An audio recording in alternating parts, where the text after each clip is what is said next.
Hey guys, Blackbart here, bringing you another build variation. This one, kind of a combo of two of the builds I've done before. Uh, this one being a speed support build. So you kind of combine the two, that way you're not wasting two slots with one of each in a group, and it seems to work pretty good so far. So let's just hop right in. The first thing we're going to get into is the passive skill tree. We are going to be focusing mainly on getting some life and then working on ailments. So we're going to come through here, through the soldier, grab pretty much all the major life nodes and toughness, hopping straight up in here for the willpower generation, the as well here, and the spell cost reduction, which is pretty important, as well as the negative transfer time from willpower to rage, which is amazing. Then we're going to scoot through this side and go through wisdom for ailments, and then up through the Kabbalist up to, let's see, 40% additional stack is terrific. 5 more stacks, which is even better. And increased duration. This can go anywhere. If you're having trouble with life, then you can put it over here. But I felt things went really smooth when you had more stack duration. From there, we move into the attributes. The attributes are pretty simple. You're just going to go until you have about 30%. You don't need very much. Ailment chance, it's kind of arbitrary because of how quickly we attack, but 30% is about right. And then the rest I threw into toughness. I couldn't really get enough dodge to get it to be useful, so I decided to put it into toughness. Again, this build does not really do any damage, so I'm not really worried about that. I'm just worried about survivability and being able to stack ailments on things. I have switched out my skills here, looking for annihilation because it attacks so quickly. And we've gone. I'm testing this one here where you have the split beam, but the increased beam size also works pretty well. And then pierces enemies has to be one of the ones that you have. It's just, it works so well with it. And then I'm using still Aether Jump, the same two as the speed build, which is just multiple casts and teleport range. Then we have Bulwark, really just to help other people on the team. Again, as a support character, that's what you want to do, so increase their damage, and I can cast it away from myself. Then we're going to go with the Ice Fall, or Tear of Ethereal, and we'll go with increased effect as well as reduced creation delay, just so that you get a kind of a quick burst of ailments on things, which is terrific. Then you can move down here towards Winter's Wrath, increased area of effect and increased freeze duration. This is kind of a oh shit, just in case you get trapped somewhere, or again, another way of putting stasis and things on ailments on things. The gearing is a little bit more specific. We need a staff that specifically has Sacred Aether or Shadow or Frost. No variation of anything else. You don't want lightning on there, you don't want fire on there. Those are really bad. Any other combination of things on there doesn't really matter. Ailment score is terrific. We're not really going for damage, so we just need the damage type.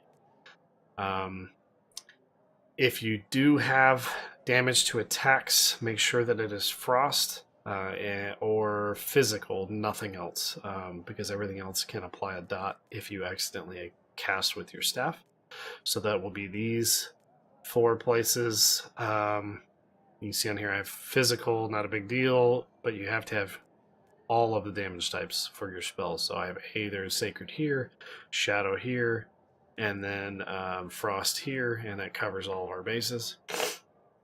The gems are exactly the same, so you want 3 barrels here. Mine got deleted, so I need to grab another one for that. And then 3 cyanites for the negative transfer time. That's extremely important to be able to keep our quick Aether jumping around. And then I have 1 socket on here for leech, and then these other 3, which are actually pretty important, are the lapis lazuli. I can never say that word. for the status ailments, so we don't get frozen as often. I found without them, I get frozen a lot, and if you freeze, you're pretty much dead. So that's the gear there. We've gone over pretty much all the main stuff. Now we'll just hop in and demonstrate what we got going here. So I'll combine this with the kind of pro way of farming the most amount of uniques and legendaries that you can in a group, and you're just going to teleport around while your group waits for you to call for them. So you're going to sit here and you're going to find these guys. So the Devour is always good. You want to find, you want your damage nut to bug out. There we go. Why is nothing working? Okay. So now that everything's triggered, all these guys are stuck. Getting stuck in super slow-mo.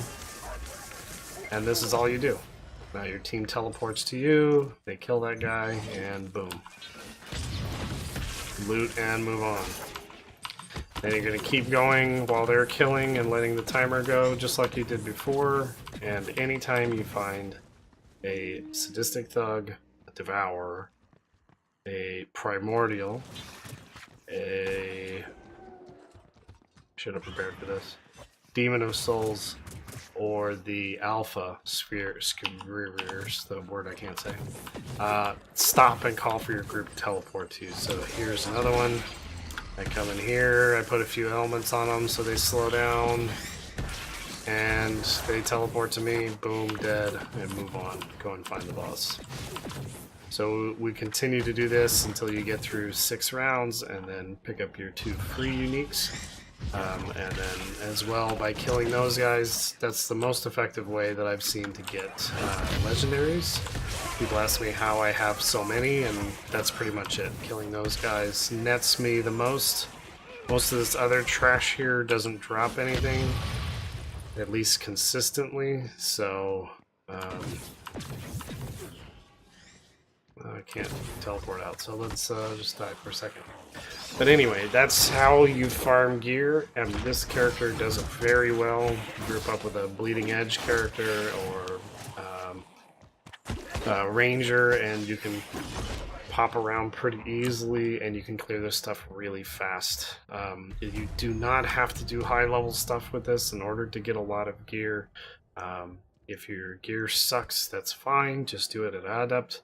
I find between Adept and +2 really nets you about the most that you're going to get. I'm still testing that fully, but with survivability and how long it takes to kill stuff, it doesn't add up towards anything more. So just stay down there, farm up some gear, and then when you get enough gear, then you can start pushing solo or a group later on down in the high champion ranks, all that stuff.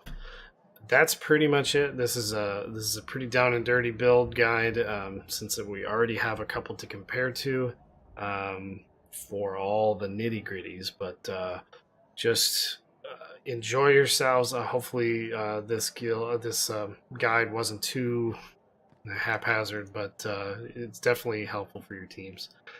You guys have a good day. Catch you later.